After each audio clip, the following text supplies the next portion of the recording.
Magnús Harðarsson, forstjóri Kauphallarinnar, ræðir nú fjölbreytileika og kynjajafnvægi.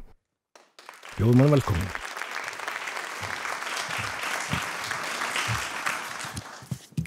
Komið sæl. Áhersla á fjölbreytileika snýst í grundvallaratriðum jöfn tækifæri og að virkja krafta sem flestra til hagsbóta fyrir okkur öll. Og þó að stundur sé auðvelt að hugfallast út frá tölfræðinni eða dæmum mismunun, þá tel ég að þessi ástæða til bjartsýni.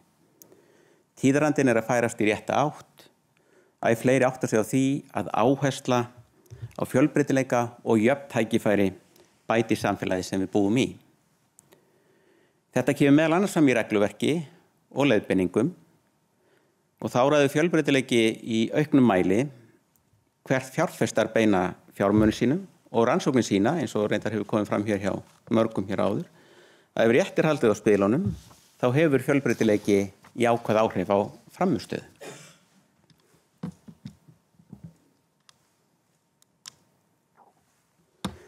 Í þessu samhengi vek ég sérstaka athygli á því að í 6. útgáfu leiðbeininga stjórnarhætti fyrirtækja sem tók gildi 1. júlí síðastliðinn, þá kom ný grein sem beinir því til stjórnarfélaga að setja sér stefnu fjölbreytileika í tengslum við stjórn, framkvæmdastjórn og æðstu stjórnendur. Nú snýr að því að setja sér okkur svona samfélagsleg, íta undir þessi samfélagslegu viðmið. En fjölbreytileiki margvítt fyrirbæri. Við getum litið til kyns, kynþáttar, uppruna, aldurs, menntunar, reynslu, þekkingar, færni og fleira.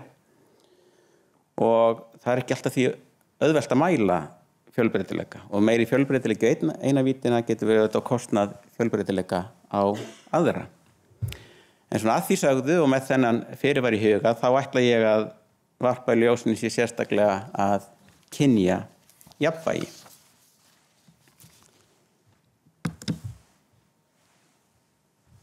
Hvernig staðan þegar kemur að kynja jafnvægi í stjórnum og framkvæmdastjórnum skráðra félaga? Núna eru 26 félög skráð í Kauphöllinni. Hlutfall kvenna í stjórnum 46%. Það eins og einungis 3 konur stjórnarformin eða 12%, við 12% félagana. Hlutfall kvenna í framkvæmdastjórnum 27%. En eins og frægt þá einungis 1 kona forstjóri skráðs félag sem þýðir að það eru 4% forstjórar konur. Ég beini kastljósinu hér að skráðum félögum ekki vegna þess að þau standi sér verri en önnur fyrirtæki, heldur vegna þess að þau standa mér nærri og rannsókn sem ég vísa í hér og eftir nær einungis til skráðra fyrirtækja.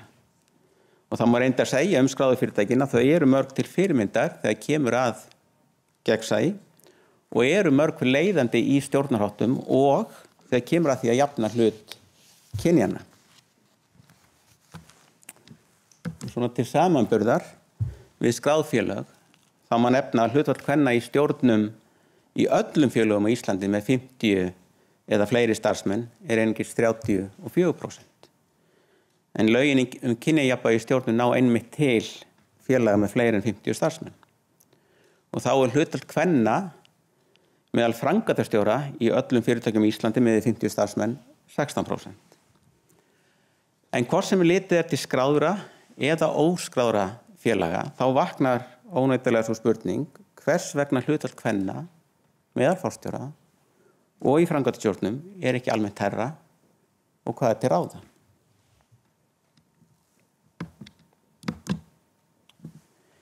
Í vor birtist grein í tímaritinu Stjórnmál og stjórnsýsla eftir Þóru H. Kristjansen, Ástu Dís Óladóttur, Erlu S. Kristjánsdóttur og Sigrúnu Gunnarsdóttur sem allar eru við viðskiptafræðideild Háskóla Íslands.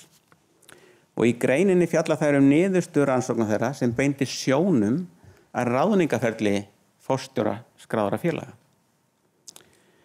Nánar tiltekið þá könnuðu þær með viðtölun upplifun 22 kvenna í stjórnum skráðra félaga á ráðningarferli forstjóra með tilliti til mögulega karla og kvenna á því að hljóta starfið. Og niðurstöðurnar af upplifun kvennanna eru sláandi. Viðmælendur lýstu ráðningaferli sem væri, eins og þarna segir, of lokað, ógagnsætt, óformlegt og útilokandi fyrir konur. Og hér eru nokkuð dæmi af upplifuninni. Stjórnarformaður væri reynd búin að ákveða snemma í ferlinu hvern skyldi ráða. Ferlið var nokkuð skona leikrit. Konan fékk starfstilboð vegna þess að enga líkur voru á því að hún tægi það, en búið var að ákveða fyrirfram hver fengi starfið. Konurnar höfðu neikvæða reynslu á ráðningarstofum, sem þær segja líta til þröngs hóps og nöfn kvenna komist ekki upp á yfirborðið. Starfið var oftast ekki auglýst, heldur var leita bak við tjöldin og byggt á kunningjatengslum. Krafa var oft gerð fyrri reynslu á forstjórastarfi sem býr til vítahring. Kröfum var breytt og körlum gefin afsláttur af kröfunum. Og konurnar upplega valdleysi, að valdið sé hjá konum í krafti fjármagns. Það nefna vísu að þetta hefði ekki verið beina mismunun að ræða. Heldur veldur stjórnir alltaf sömu típuna og gæfi konum ekki möguleika. Svona áður en lengra haldið en samt rétt að halda því til haga að það að ræða rannsókn á upplifun og auðvitað mögulegt að aðrir stjórnarmenn hafi aðra sýn á málin. Og höfundagreinarinn að lýsa líka ákveðinni togstreitu í lýsingum kvennanna þar sem ferlið í þeim forstjóraráðningum sem þær tóku þátt var sagt hefðbundið og faglegt, en þegar talið best að því hvers vegna kynjahlutfall svo bjagað að þá draga þær upp dekkri mynd. En jafnvel með þessa fyrirværi í huga þá eru niðurstöðurnar sláandi. Sem sagt að upplifun valdleysis þegar konur eru næstu helmingur stjórnarmanna í skráðum félögum. Samt upplifar valdleysi. Og hvernig má það vera? Eru karlarnir í stjórnunum svona ómeðvitaðir eða hafa þeir aðra upplifun af ráðningaferlinu? Er mikið valda ójafnvægi í stjórnunum? Og hversu faglegt er ráðningaferlið? Þannig að þessi viðtalsrannsókn er mikilvæg og hún er athyglisverð, en jafnframt því að svara spurningum þá gerir hún eins og margar góðar rannsóknir gera, hún kallar á framhaldsrannsóknir. Til dæmis viðtöl við stjórnarformenn og karla í stjórnum félagana. En það er þó eitt sem er ótvírætt og svona styður svolítið við þessa lýsingu og upplifuninni og það er að kvenforstjórar eru undantekningar. Hlutfall kvenna í framkvæmdastjórnum er lágt og breytingar hafa verið hægfara. Nú það kann að verast augljóst af þessu að þau ójöfnu kynjahlutföll sem við sjáum í framkvæmdastjórnum og upplifun kvenna í stjórnum komið til vegna mikilla fordóma þeirra sem halda stjórnartaumana í garð kvenna. En það þarf alls ekki að vera. Vandamálið er mögulega lúmskar en það. Og mér finnst reynda líklegt að oftast trúa aðilar því að ákvarðanatakan sé á jafnræðisgrunni. Staðreyndin er nefnilega sú að tiltölulega smávægileg en viðvarandi hlutregni getur leitt til þess mikla kynjahalla sem er til staðar í framkvæmdastjórnum og þar með leitt til niðurstöðu sem í raun engum að skapi. Í nýlegri bók sinni The End of Bias, A Beginning lýsir Jessica Nordell tölvuhermun á þróunni hjá ímynduðu fyrirtæki þar sem kynjahlutföll eru til að byrja með jöfn á öllum stigum. Og hún gefur sér það einnig að það sé engin munur og getu karla og kvenna. Á hverju ári er frammistaða allra metin og matið ræður því svo hvort starfsfólk stöðuhækkun eða ekki. En gallinn í þessu ímyndaða fyrirtæki er að það er hlutregni í matinu. Ekki mikil, einungis 3% skekkja að jafnaði. Og það er svo lítil skekkja að maður getur alveg ímyndað sér að þeir sem taka ákvarðanir séu bara hreinlega ómeðvitaður hana. Og Nordell tekur tillit til 5 mismunandi tegunda hlutregni. Það er að segja skekkju í frammistöðumati bæði þegar verkefni takast og þegar verkefni ná ekki tilætluðum árangri. Skekkju í mati á framlagi kvenna í verkefnum sem þær vinna með körlum.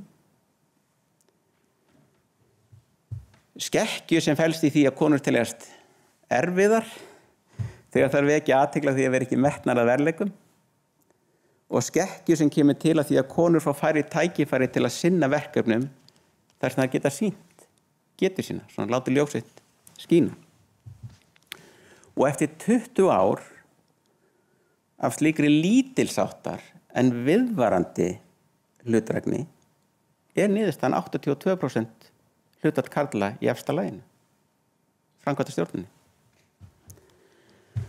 Og Nordell tók svo til viðbótar tilliti fordómandi kvenna sem skapast einfallega því að þær eru svo fáar í yfirstjórninni.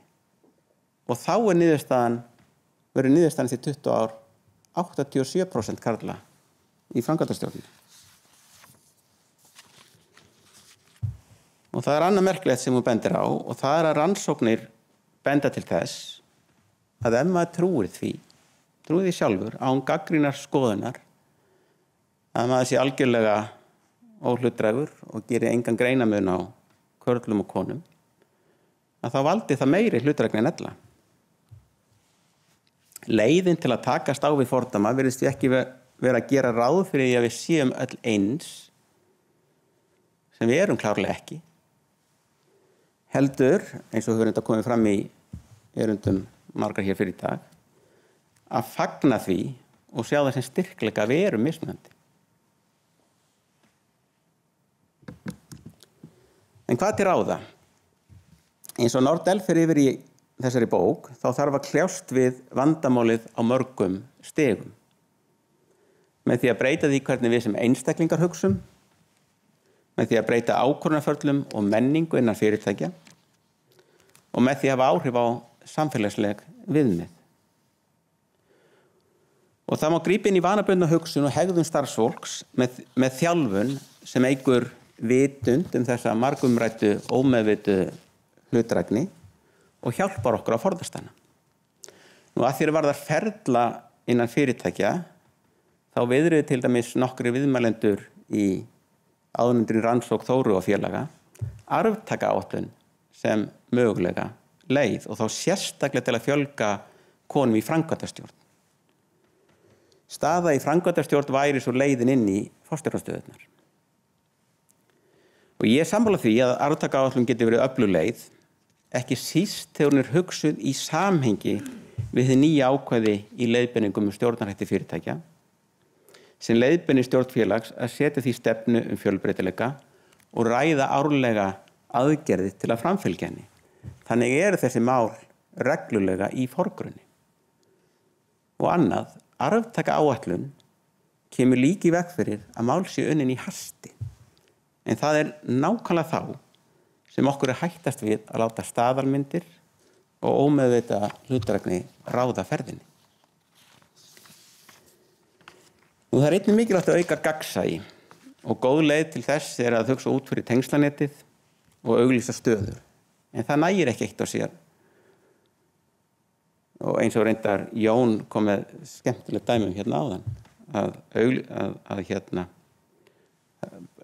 með mismunandi orðalagi hvort það er vísað í tæknimann eða sérfræðing, það þarf að vanda sig mikið. Auglýsingar geta til dæmis litast af þeim sem áður sinnti starfinu eða af ómeðvitaðri hlutdrægni og það þarf því að vanda mjög til verka.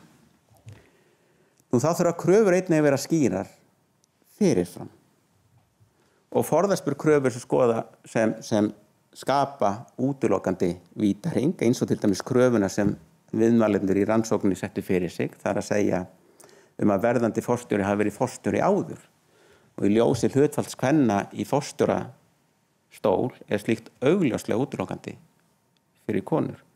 En, nota bene, reyndar einnig fyrir fjöldan allavega af öðrum hæfum kandidatum.